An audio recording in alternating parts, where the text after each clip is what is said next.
Um, so this morning I want to read a short story that I got so many lessons out of in Second Kings 4:3-7. Um, and it says, and Elisha said, borrow as many empty jars as you can from your friends and neighbors. Then go into your house with your sons and shut the door behind you. Pour olive oil from your flask into the jars, setting each one aside when it is filled.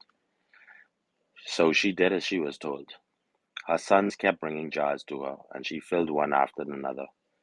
Soon every container was filled to the brim.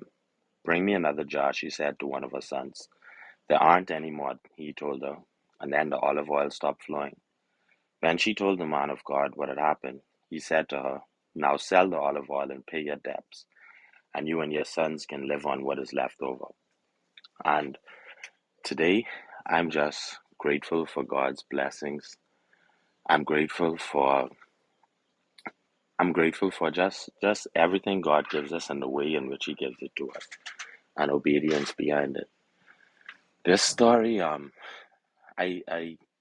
just woke up like maybe around 4 a.m. and opened up my Bible to this particular book of Kings, and it was like this. So many parts of this story just hit me like a ton of bricks because I was just putting my mind in the frame of actually being in those days and times, and it's it's so amazing how your blessings come, and you receive your blessings with the help of others, but who you are and your integrity really has a lot to do with the way God blesses you. Like with this lady in particular, right? Elisha instructed her to go and borrow as many empty jars as she could find from her friends and neighbors. And you could only imagine in those times when resources were limited, right? Like it wasn't like now, like where we could just go out there and just buy something or just get a jar or something to put in. Like people had to give us something that they actually use, you know, and they had to give us something that probably meant a lot to them. And it made me think about what type of person she was. Like, even though she was running out, and she might have been going through some hard times, she had to have been a good person. Because if she wasn't a good person, no one would have lent her nothing. If she was a mean person or a person without integrity or just a bad, mean spirited person, like people wouldn't have given her the jars that she would have needed to receive her blessing, you know? And another thing which struck me in this is when she got her instructions, which she was obedient to, she was instructed to go inside her house and shut the door behind her. Sometimes when God is about to bless us, we have to separate ourselves from things. We have to go into either our quiet place or we have to go into some places that may seem unconventional and we have to shut the door behind us, because God didn't instruct to give our blessings publicly.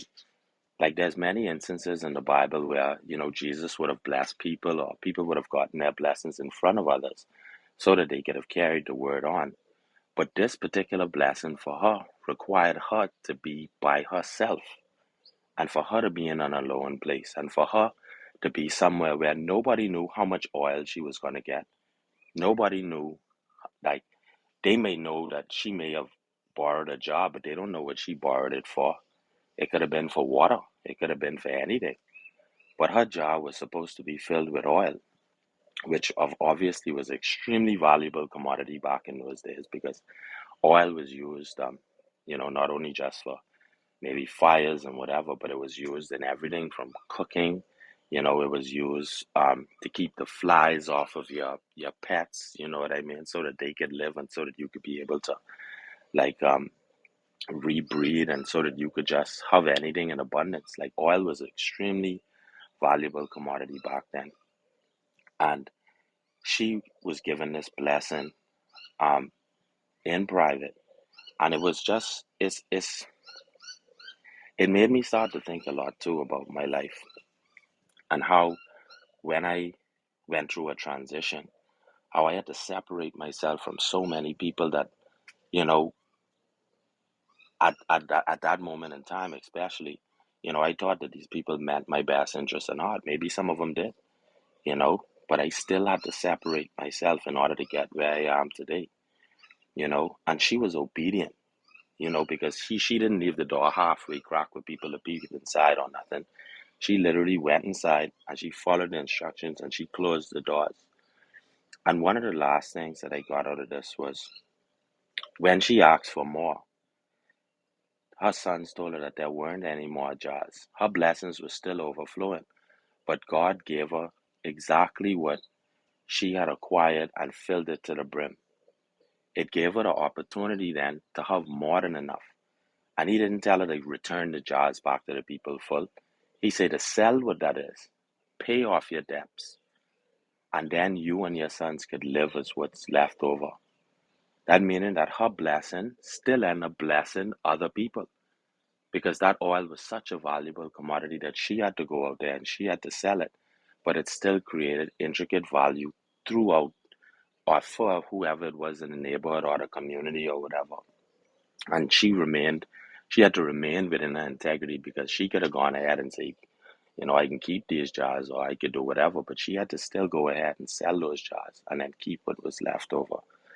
And to me, like I said again, this story just reminded me of how important it is to just walk through life with integrity, and not only that, be obedient in our instructions from God, because our blessings can come. I'm sure that she could have never imagined that she would have that when she woke up that morning that she would have ended up with what she ended up at the end of that day. Some days we don't know where the next drop coming from. We don't know where the next dollar coming from. But sometimes we have to reach out to people. We have to go out there and we have to like remove that shame because that shame ain't from God and He's give us instructions and we have to be obedient to it. Sometimes our blessings are directly aligned to the people who are closest to us. They are directly aligned to the people who we've been good to. And it allows them to have an opportunity for God to allow to work through them to be good to us. Because God definitely worked around all the people in this particular story. It had those people who lent her the jars had to have God in them because they was the main people. But imagine the people who didn't lend her jars. Imagine the people who said to themselves, "Oh, but I ain't giving this woman my only jar." They would have ended up with probably a half a jar of oil for themselves. So my message today is three things. One, to be obedient to God and listen to Him when He gives you instructions.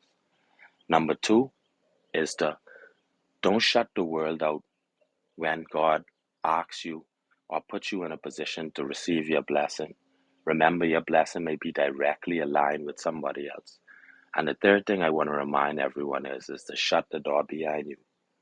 Sometimes you have to cut those people off who don't mean you no good or who didn't who aren't directly aligned with your blessings. But just be obedient to His word and just shut that door. I'm Gary and I relinquish my mic.